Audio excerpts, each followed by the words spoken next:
Holidays. The whole world loves them. Christmas, Hanukkah, Easter, food. Like Thanksgiving, holiday meal. It's everyone. You are the meal.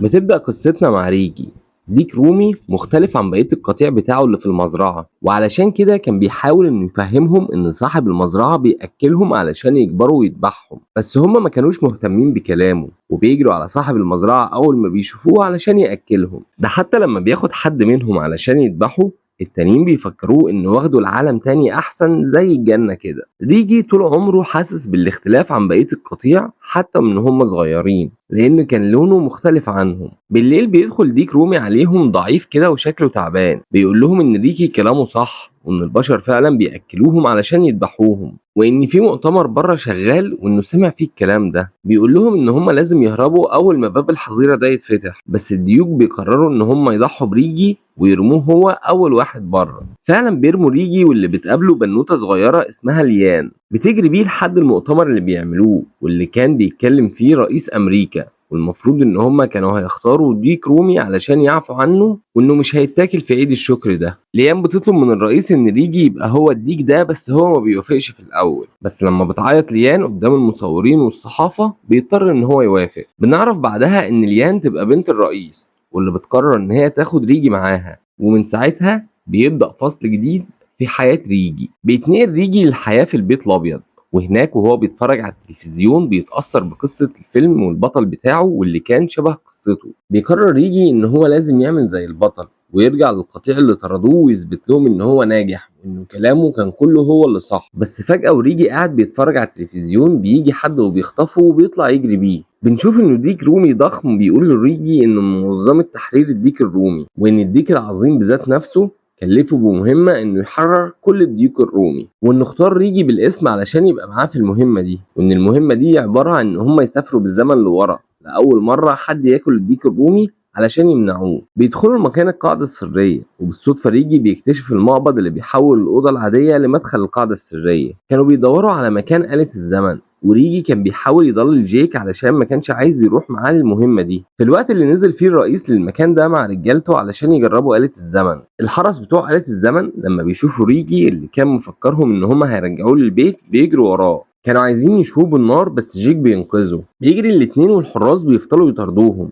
لحد ما بيوصلوا في الوقت اللي بتفتح فيه بوابات آلة الزمن. بيدخل الديوك في الوقت اللي بيتم فيه التجربة واللي بتتلغي بسببهم، والراجل اللي كان هيتنقل بيحاول ان هو يخرج وهم بيقعدوا مكانه. الوقت كان خلاص فات وبتتم التجربة على الديوك بدل الراجل اللي خرج. بيتنقلوا المكان مع كمبيوتر الآلة ستيف واللي بيوديهم لمكان أول مرة ياكلوا الديك الرومي زمان. بعد ما بيوصلوا ستيف بيفعل وضع الاختفاء لحد ما بيرجعوا له، وهم لسه بيبدأوا بيلاقوا ضرب نار عليهم وكلاب صيد بتحاصرهم. بينقذهم مجموعة ديوك رومي والقائد بتاعهم فيوري. بيفضلوا يهربوا من الصيادين، وريجي بيشوف معاهم جيني وكانت واحدة من ضمن القطيع. بيفضل صياد شكله رخم كده ان هو يطاردهم، بس هم ينجحوا ان هم يهربوا منه المرة دي ويوصلوا لبقية القطيع بتاعهم. فيوري بيقول لهم ان هم لازم يرجعوا لمكانهم، بس جيك بيرفض ان هم يتحركوا قبل ما ينقذوا اصحابهم اللي الصيادين مسكوهم. بيفضل الديكين الكبار دول يتخانقوا سوا لحد ما جيني بتيجي وبتفصل ما بينهم. بنروح بقى للقرية القريبة، والسكان هناك عاملين مظاهرات على الحاكم بتاعهم علشان الاكل. بيقول لهم انه بعت يجيب اكل ليهم وانه هيقدمه في الحفلة اللي كمان 3 ايام. بيدخل ساعتها الصياد بالديوك اللي مسكها واللي الناس بتتريق عليهم علشان كانوا صغيرين،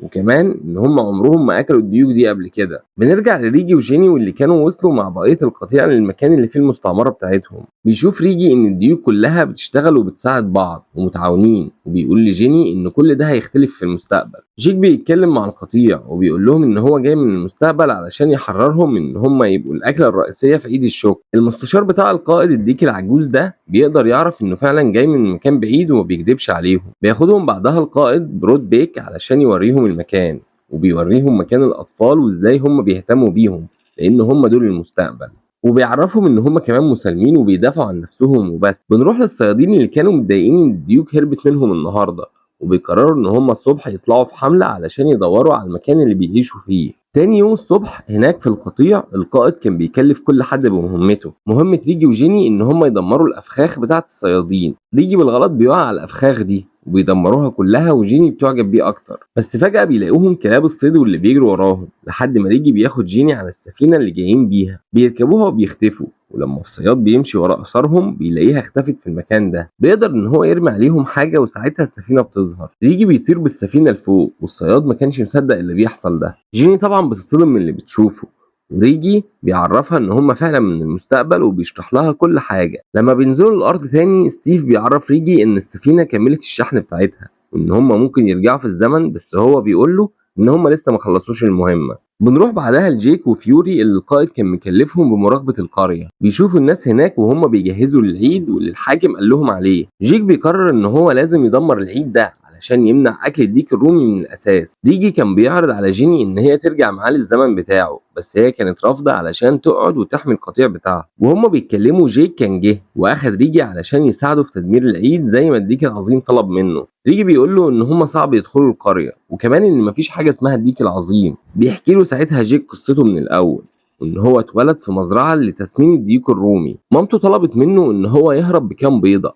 علشان يبدأ بيهم قطيع للديوك، وفعلا بياخد كام بيضة وبيحاول ان هو يهرب، بس الحراس بيشوفوه وبيطردوه. في الاخر قدر جيك ان هو يهرب بس معرفش ان هو ياخد ولا بيضة معاه. وبيقول له ان بعدها جاله الديك العظيم واداله أكرة الباب دي وطلب منه ان هو يمنع الناس من اكل الديك الرومي في عيد الشكر. بيقرر ريجي ان هو يروح معاه في مهمه بتاعه تدمير العيد في القريه، وفعلا بيقدروا ان هم يدخلوا هما الاثنين وبيروحوا لمخزن الاسلحه والبارود وبيجهزوه علشان يفجروه. جيك بيقرر ان هو ياخد جراب البارود بتاع الصياد كاثبات ان هم دخلوا القريه قدام القطيع. بعدها بيفجروا المكان فعلا والمخازن بتولع، بس هما بيهربوا الجراب بيتفتح منه وبيفضل يوقع في بارود طول ما هما ماشيين راجعين للمستعمره. بيرجعوا للمستعمره وبيقولوا ليهم ان هما دمروا مخزن القرويين، والاثبات اهو جراب البارود بتاع الصياد. اما بقى الصياد هناك في القريه اكتشف ان اللي دمروا المكان سايبين وراهم خط بارود لحد مكانهم وبيولع فيه علشان يوصل ليهم. ريجي وجيني كانوا قاعدين بيتكلموا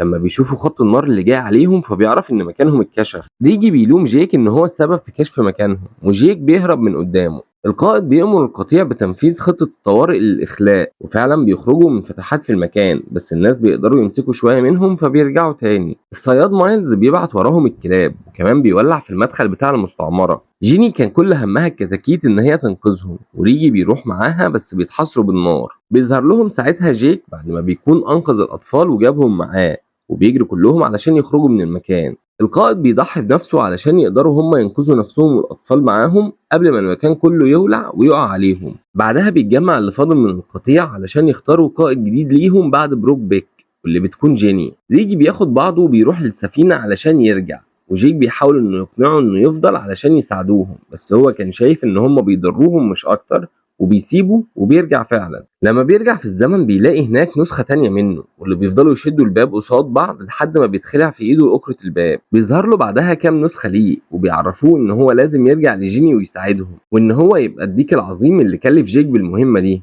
وان كل النسخ دي بسبب السفر في الزمن. بيرجع فعلا تاني في الزمن واللي كان هناك جيني بتجهز للهجوم على القرية، وجيك بيرجع لهم وفيوري كان هيطرده بس الاطفال اللي هو انقذهم دافعوا عنه، فقرروا ان هم يدوله فرصة ثانية. بيبدأوا الهجوم وبيضربوا على القرية، والصياد هو كمان بيرد عليهم وبيضربهم بالمدافع. طلقات المدافع بتتسحب في دوامة الزمن اللي جاي منها ريجي، والصياد بيحاول يضربه بمدفع تاني بس هو نفسه بيتسحب في الدوامة وبنخلص منه أخيرا. بيوصل ريجي ومعاه المرة دي بيتزا واللي بيقدمها للقرويين واللي بتعجبهم جدا، وبيطلع انه جايب لهم كمية كبيرة. ومن ساعتها والناس استبدلت الديك الرومي في عيد الشكر بالبيتزا، ونجح ريجي في المهمة بتاعته. قرر كمان من بعدها ان هو هيفضل مع جيني علشان بيحبها وعايز يكمل حياته معاها. لما وصلت لنهاية فيلمنا يبقى حبيتنا ولازم تشترك عندنا، وعيلة في كلمة ونص هتزيد بيك واحد، وما تنساش تفعل الجرس علشان يظهر لك الفيديوهات بتاعتنا أول بأول.